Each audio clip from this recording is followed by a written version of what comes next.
Have any of you ever been part of something where you felt you knew, this is where I belong, this is why I exist? Can you remember the moment when you first realized that this was where you belong?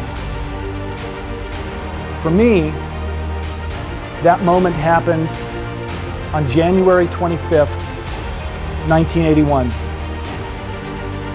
It was a cold, clear, crystal blue sky day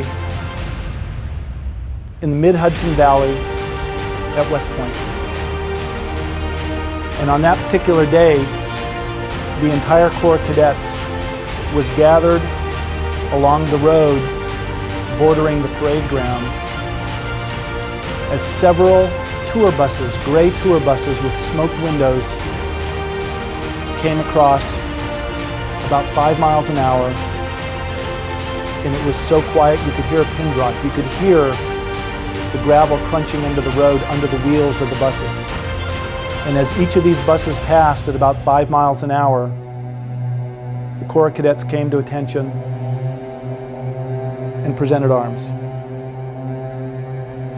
And through the smoked windows of the buses, you could see the silhouettes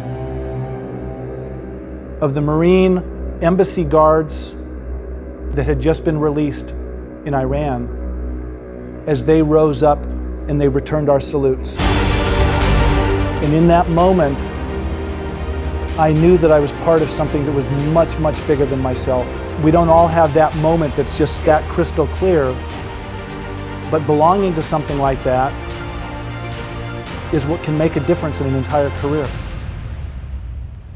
It's important to recognize the parameters of where we are today in order to fully understand how we need to lead tomorrow. We now have a focused connection that draws us together. We have assumed accountability instead of imposed accountability. We have effective communication, and we now have the conditions for agile execution, for the right people to do the right thing at the right time. And that ends up getting us what we need.